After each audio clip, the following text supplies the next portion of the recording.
Guys, if you want to check out what happens to this snake, check it out. We're going to put it in his truck right now. Yeah. I just need a second. So, oh my God. We're going to continue to skin this guy right here. We want to get it as even as possible, right down the middle. We're going to start cutting some of this meat away right here. We're going to try it right now and see what it tastes like. What is going on, everyone, and welcome back to another episode. Guys, I am just overwhelmed with all the support you guys have been showing me in the past. Snake and eggs for breakfast. Florida may soon encourage eating invasive pythons. Donna Khalil estimates she's eaten a dozen pythons in the last 3 years or so. That's not including the python jerky, says Khalil, a python hunter for the South Florida Water Management District.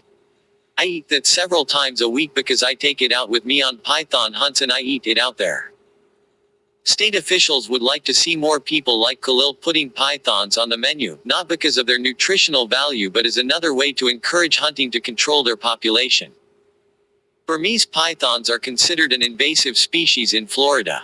The voracious appetite of these apex predators disrupts the food chain in environmentally fragile areas like the Everglades. Believed to have begun their Florida invasion after owners released them into the wild, python numbers have boomed and the state has struggled to rein them in. We would like to use consumption as another way to encourage people to remove pythons in Florida if the meat is safe to eat, Carly Segelson, a spokesperson for the Florida Fish and Wildlife Conservation Commission, wrote in an email. The study will help ensure that is safe. Other invasive species are consumed, most notably lionfish, as a way to control their populations. Some people even eat iguanas. But there's a concern about eating pythons, and it's one the state has started to research. The massive snakes, like some fish, could be full of mercury, a neurotoxin that is dangerous to humans. That's why the Florida Department of Health is working with the Florida Fish and Wildlife Conservation Commission to conduct tissue samples on pythons to determine whether they contain too much mercury for human consumption. If the levels are safe, get ready to make new entries in your Florida invasive species cookbook. Python is good in chili, or so Khalil says. She also likes it in stir-fry. But her favorite way to eat python is to pressure cook it for 10 or 15 minutes, sauté it with onions and garlic, and add it to pasta and sauce. Khalil, a Miami native who gave up her real estate job to hunt pythons full-time, said the meat is rubbery and tough if you don't prepare it properly. The pressure cooker makes it more tender, she said. And the taste. I don't really want to say like fish because it is more the texture of fish, Khalil said, but it definitely does not taste anything like fish, it tastes more like chicken. Or, maybe, another white meat. I'm going to say pork, she said. More like a pork chop maybe. The environmental protection. Or, maybe, another white meat. I'm going to say pork, she said. More like a pork chop maybe. The Environmental Protection Agency and the Food and Drug Administration say the safe limit for mercury is 0.3 parts per million. Some of the Everglades pythons registered more than 100 times that. The pythons were hundreds of parts per million, Darren Rumbold, a Florida Gulf Coast University professor. More recently, a study found pythons in southwest Florida near and just north of Naples had concentrations of less than 5 ppm. We have one of the worst mercury problems in the world in the Everglades and South Florida, said Rumbold, who was among the study's authors. The reason is because rainfall carries pollutants from the air to the ground and marshes in the Everglades convert the mercury into a form that is dangerous for humans. As the state attempts to find resolution in the mercury problem in pythons, the Florida Python Challenge, the state's annual hunt that awards cash prizes for the most, largest and heaviest pythons caught, is being squeezed out of its usual January starting date. The delay is to maximize the number of snakes captured, Segelson said, and also an attempt to keep hunters safe from the COVID-19 threat. The winter months are a good time to capture pythons, Segelson said. However, we have also seen great success in the summer when pythons' nests are hatching and are more likely to be found together in greater numbers. COVID was also a consideration when making this decision. The state hasn't yet announced when the 2021 Python Challenge will begin. Florida's python hunters work mostly in the Everglades. And it's not an especially lucrative job. Khalil, the state's first certified female python hunter, got her start when the state-sponsored python hunts began in March 2017. She said she's not concerned about the delayed start of the hunt this year. These last 9 pythons that I caught actually took me nearly a month to catch, she said. It definitely has slowed down. It always does this time of year, they stop moving around as much because of the cold. Among those 9 pythons, Khalil says she'll make jerky out of 5 or 6. It's a wonderful tasting meat, she said. But it is limiting. That's even true in her house. Her husband won't eat her python pasta. I don't want to say it's an acquired taste, she said. It's an acquired thought process. Khalil started eating pythons because they were the only animal that she caught but didn't eat. She knew there was a mercury risk, so her daughter, who is a vegetarian, bought her a mercury testing kit. The biggest pythons tested positive, so she didn't eat them. Even today she won't eat pythons more than 7.5 feet long because she thinks there's a bigger mercury danger in snakes that size. For preparation, Khalil fillets the python. You've got to go slowly, cut off the sinew, and chops up the meat. A 7.5-foot python generally yields a 5-foot-long fillet and 3 to 4 pounds of meat. To put it on a plate like sautéed or whatnot in one piece would look sort of interesting, she said. To make jerky, Khalil marinates the python meat in mojo sauce overnight and then puts in the dehydrator for 12 to 15 hours. The state is now working to develop guidelines for safely eating pythons, and Khalil is thrilled about the efforts. The state is now working to develop guidelines for safely eating pythons, and Khalil is thrilled about the efforts. If they're finding really high level of mercury in specific areas, that means there's something going on with our environment, she said. And wouldn't it be wonderful to use the pythons to determine where the pollutants are coming from and getting into the Everglades and be able to shut that down? As for the idea of eating pythons, well, clearly Khalil likes that too. She's eaten 3 of Florida's most popular invasive species, lionfish, iguana and python. She's eaten 3 of Florida's most popular invasive species, lionfish, iguana and python. Lionfish is her favorite, followed by iguana, and then python. Lionfish is her favorite, followed by iguana, and then python. And she encourages more people to give it a try. If you could do the trifecta of all 3, she reasoned, you could help the environment and still have some meat on your table. Alright, Shalom. I'll start out by giving all honor, glory, and praises to Yahweh by Hashem, Yahweh Shai by Hashem, Rakah Quadash. Double honors to the apostles and elders of Great Millstone who teach and where I learn this truth. Alright, so as you just seen, alright, these nasty ass devils, these nasty ass Edomites, alright, they do everything that's against the scriptures, alright. Fucking eating snakes, you know what I'm saying? Just fucking madness. Alright, you heard what the article, read it out. This is the article that's pulled up, but it read itself out a while ago. Because I wasn't about to read all of that shit. Alright, you seen even in that article, the damn woman, what's her name, Donna Khalil, was talking about, she eats the pythons, the lizards, and another, what you say, iguana, python, and lionfish. Alright, just madness, showing you how abominable Esau is. And how abominable, you know what I'm saying, you 2/3 are, because you go right behind that nigga, all right? You just as him, all right? You seen when it opened up, them 2 Jakes was right there, all right? Learning the way of the heathen, all right? As it says in Jeremiah 10:2 that we ain't supposed to do, all right? So I'm going to open up with that. This is Jeremiah chapter 10, and verse 2. And I got another video that's going to come on after this, you know what I'm saying? Going to show you the whole process of what these damn bloody red devils do. Alright, but I'm gonna get the articles first. Y'all about some shout out to Zabi edifying. So as I was reading, this is Jeremiah 10:2. It say, thus saith the Lord, learn not the way of the heathen. Alright, and the heathen are these other nations, alright, outside of Jacob, alright. And the top heathen nation is the Edomites, alright. They're in rulership. As it says in Job 9:24, the earth is given into the hand of the wicked. Alright, with these other nations, they're just as wicked as Esau to a certain degree when it comes to being abominable, eating abominable foods, all right? Because, you know what I'm saying, over there in China, you know what I'm saying, Moab eats cats and dogs and squirrels and shit, you know what I'm saying? So they all these other nations are as Esau. That's why they're all considered heathen, all right? And 2/3 of you Negroes, Hispanics, and Native Americans are spiritual heathen as well, all right? physical heathen in this setup because you eat the way them damn heathens eat. But let me continue with that. It say, thus saith the Lord, learn not the way of the heathen, and be not dismayed at the signs of heaven. For the heathen are dismayed at them. For the customs of the people are vain. All right. So it said the custom of the heathen are vain. All right. Let's go to that word vain. All right. We're finna get the definition on it. Vain. Vain. All right.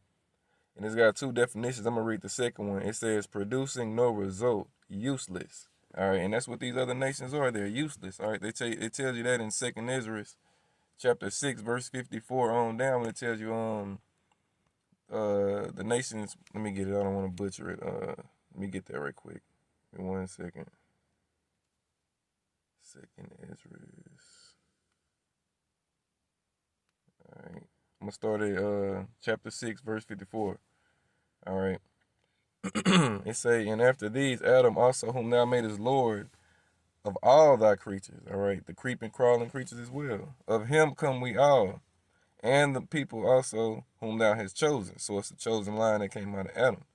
All this have I said before thee, O Lord, because thou madest the world for our sakes. So the world was made for that chosen line that came out of Adam, all right? Now let's see what's for these other people that came out of Adam. It say, as for the other people which also come of Adam, thou hast said that they are nothing, but be like unto spittle, and hast likened the abundance of them unto a drop that falleth from a vessel. And now, O Lord, behold, these heathen, which have ever been reputed as nothing, have begun to be lords over us and to devour us. All right, so you heathen are nothing.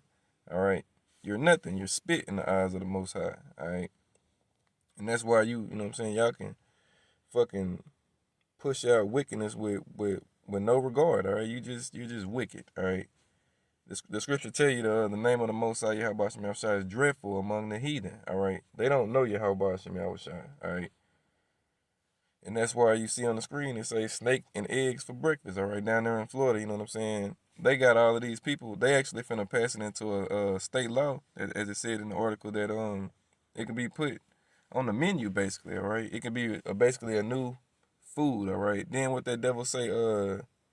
She said it tastes like pork, showing you how wicked these damn people are. She literally said it tastes like a pork chop. You ain't even supposed to be eating no goddamn pork. All right, that's why Yahweh Shem Yahushua has to destroy this place. All right, let me get some precepts on that. All right, and I ain't gonna make this too long. Then I'm gonna start. This is Leviticus 11:29. It says, "These also shall be unclean unto you among the creeping things that creepeth upon the earth, the weasel, and the mouse, and the torso after his kind." All right.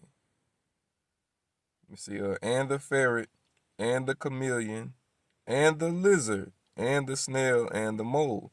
All right. But she was talking about she was eating iguanas. All right. This is why Yahweh Shem Yahushua has to return it, and he has to be on top, and then he has to put his election, you know what I'm saying, right there under him. Because in the kingdom of heaven, this shit ain't gonna be going down, all right? Try to eat a fucking lizard, or try to eat a fucking squirrel or a mouse. See what happened to you. Try to eat a dog, Moab, or a squirrel or a cat. You know what I'm saying? We're gonna chop your goddamn heads off, all right? This is Leviticus 11, all right, and 41 now. It's and every creeping thing that creepeth upon the earth shall be an abomination. It shall not be eaten. All right, that's a commandment. All right.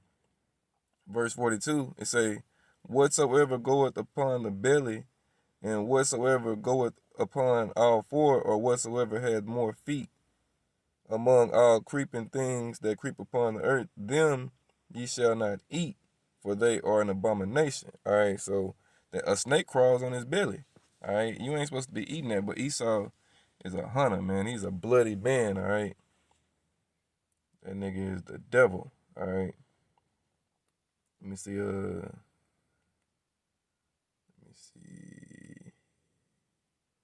Let me go to the book of Sirach, chapter 9, verse 13. It say, keep thee far from the man that hath power to kill, so shalt thou not doubt the fear of death. And Esau is the man that has power to kill. That's why he wanted that little devil. You finna see in the video that's finna come on now. All right. He fucking, in them jakes as they open up with, it's gonna show you the whole thing that they did. That nigga took that fucking snake home, you know what I'm saying? Cut it up, sauteed it, you know what I'm saying? All of that. And then he said he was gonna keep the hide and put it on his wall. He was like, I'm gonna put that hide on my wall because Esau is a bloody man, all right? He's a man of the field. That's the same thing them devils do when they kill wild game, all right? This nigga will go out into the wilderness and kill a bear just to put the bear's fur on his wall. You know what I'm saying? That's the people that's in rulership right now. And Yahweh Shema Shah gave him that power. All right. That's why the scripture say, keep thee far from the man that had power to kill. All right.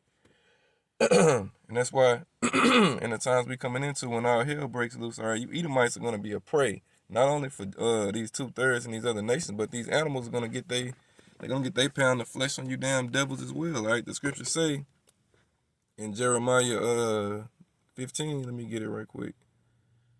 Go to Jeremiah 15, I think it's 2.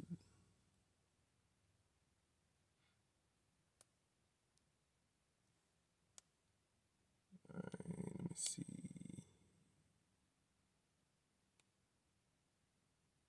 All right, this is Jeremiah chapter 15 and verse 3. All right, it say, and I will appoint over them 4 kinds, said the Most High Yahweh, the sword to slay, and the dogs to tear, and the fowls of the heaven, and the beast of the earth to devour and destroy. All right, so these animals are gonna get you people back. All right, 2/3 of you niggas is gonna fucking be, you know what I'm saying, subject to that too. All right, what else? Let me go to Job chapter 5. All right, then I'm gonna get ready and close it out because I got another video I'm gonna let play. And I don't want to make this too long. All right, this is Job chapter 5, verse 19. It says, he shall deliver thee in 6 troubles, yea, in 7 there shall no evil touch thee. In famine he shall redeem thee from death, and in war from the power of the sword. Thou shalt be hid from the scourge of the tongue, neither shalt thou be afraid of destruction when it cometh.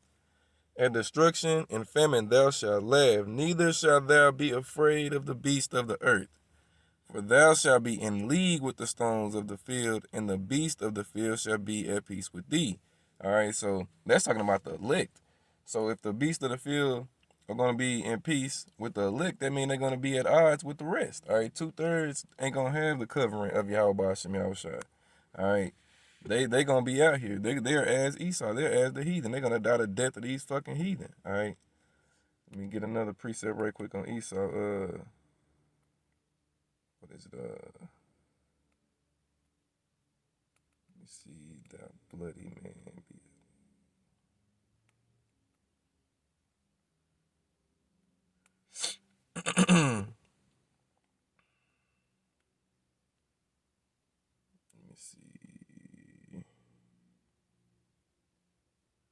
All right, well, I'm going to read this. All right, this Psalms 59:1. It say, deliver me from mine enemies.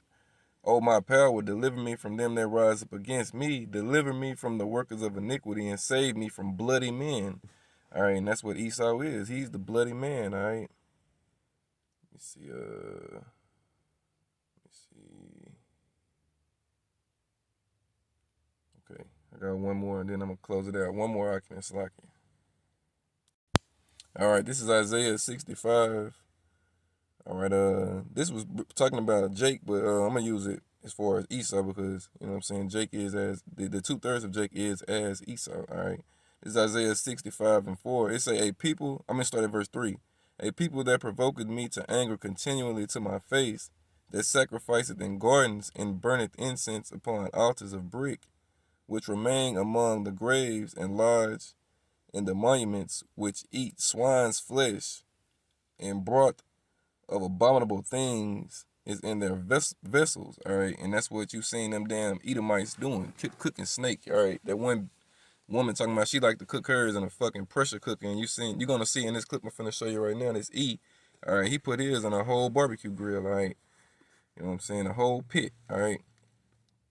But, you know what I'm saying? It was just something to show how wicked Esau is and how bad shit is finna get, all right? A time is finna come where you damn people, not only you gonna be eating them snakes gonna be eating your asses, all right, and your children as well, all right. So you know what I'm saying. I'm gonna close out with that. Give all honor, glory, and praise to Yahweh Shem Yahushua B'Shem Rakakwadash. Double honors to the apostles and elders of Great Millstone who teach and where I learn this truth. Stay tuned and catch this this last video. Shalom. Now that you guys did see that little clip, I want to explain exactly what we're going to be doing with that python. So unfortunately, by the state law here in Florida, any Burmese pythons that are caught out in the Everglades, they do have to be humanely euthanized because they are not supposed to be here. They are wreaking absolute havoc on our, ecosystem out here. They're killing alligators, crocodiles, they're killing birds, mammals. They're killing everything in their path, and it's creating a huge unbalance. Now, me, like all of you guys, I absolutely love animals. As you can see, I have so many of them here at my house. I have a cage right there. I work with big cats and monkeys, but the sad reality of it is that they do have to be euthanized. No one likes doing it. Everyone that's going out to hunt these pythons or catch them, none of them like to kill them, but they love to catch them. They love the animals. They love the reptiles. So we're going to actually be putting some of this snake to good use. I'm going to be skinning them right now. I'm going to be putting that skin on my wall once it is tanned, and then we're actually going to be eating this python. Guys, it is time to skin this snake, and we're going to use his meat, and we are going to cook it on the grill. And the snakes will move a little bit. As you can see, he is already, dead, and he is moving a little bit. He does not feel anything right now. What you see moving right here, just very little bit, is his muscles. His muscles are moving, but he does not feel it at all. So, mind you, I absolutely hate having to do this. It sucks, but that is the reality of it. So, we're going to start by cutting right here. This is actually the first python that I've skinned. I'm going to actually put this one on the wall. So, you do want to just flip them over just like this. Just like this. And I'm going to try and start with these scissors right here. So, if you guys come around right over here, you can check this out. You want to take the knife and you want to cut all along here. So we're just going to start with this nice skinning knife right here. This is way tougher than you would think, but once you get it started, it really is quite easy to do.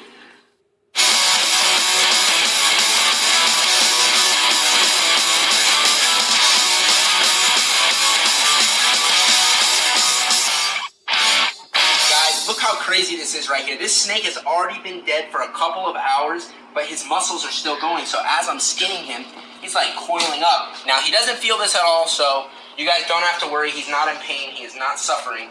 But it's just crazy how this muscle stays alive for so long. Like, look at this. This is wild. This is absolutely insane. We're going to continue to skin this guy right here. We want to get it as even as possible, right down the middle. Because we are going to be putting this guy on the wall. Look at that. This snake is full of fat. That's all fat right here. So we're not going to use this. I may give this to a buddy of mine.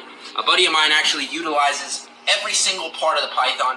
He'll actually go and he'll make soap out of the fat.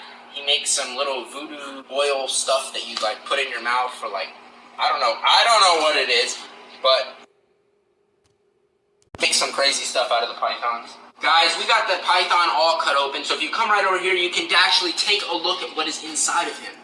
This is absolutely crazy, guys. This is all fat right here, but this is crazy, like, this is nuts. Look at this. We want to take out all the organs. I mean, look at that. You have all the veins in here.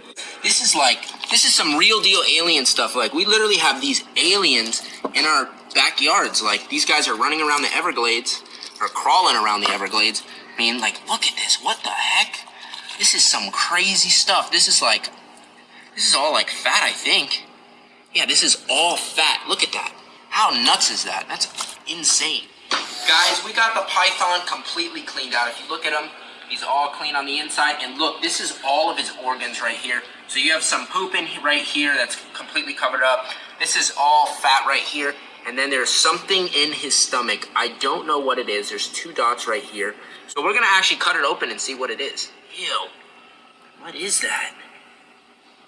Oh my gosh, it's like I think it's an alligator. Oh my gosh, guys. I think this is a baby alligator. Whoa, I don't know what this is. What the heck? What is this? Guys, comment down below if you know what this is. I have no idea what this is. This is really strange looking. What the? It doesn't smell.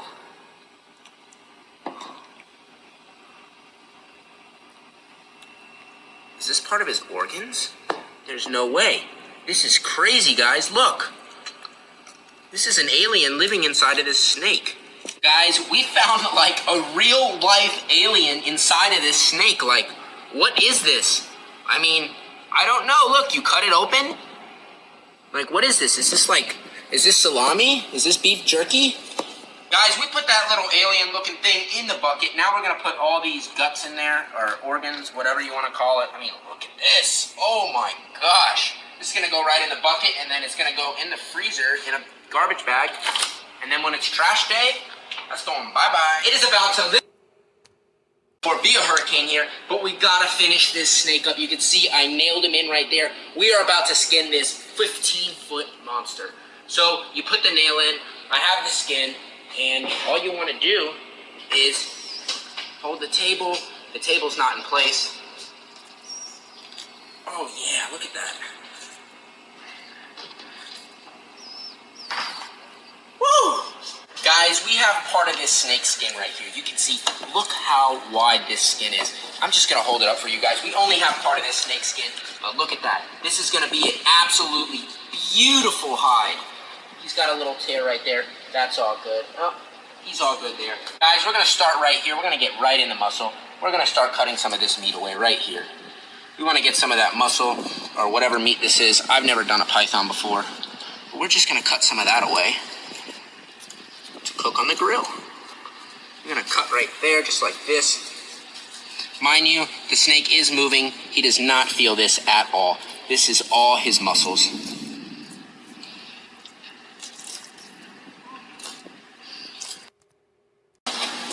We gotta make some python stew, guys. Python stew for dinner. Guys, check this out. We got this python entirely skinned out, and it is an absolute monster. I mean, just look at it. I had one mess up. It's my first time skinning a python, and I had this little mess up where I cut it, but it can be fixed. You know, you can glue it right there. But besides that, this skin is just beautiful. Look at these patterns. I cannot wait to get this tan and put on the wall. Guys, now that I got this python skinned out, it is finally time to go put the python on the grill and try it. Okay, guys, we are inside. We have the python. We just want to rinse it off right now under the water. Get it nice and clean.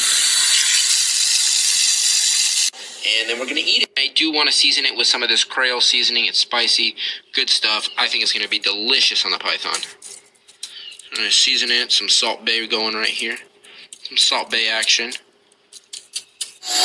Guys, we have the python seasoned. We have the grill on. The grill is ready to go. It's at 500 degrees. Oh, yeah. Woo, that almost, I almost broke the lid. So we got our python, the Cajun python. So we're just going to stick it right on there and let it cook. This python should be just about done. Let's take a look. And yes, it looks done. So I'm going to try. I don't have any tonsils. Oh, hot. Woo. Okay, perfect. We got some python nuggets. Guys, the python is done. It is time to finally eat it. But I want all of you guys to come take a look at how rubbery it is. Let's look at this piece right here. Look how spongy it is. It's like, can't even barely cut it. Look at that. So we put the Cajun seasoning on it. It's like, I think it's done. It looks done. We're gonna try it right now and see what it tastes like.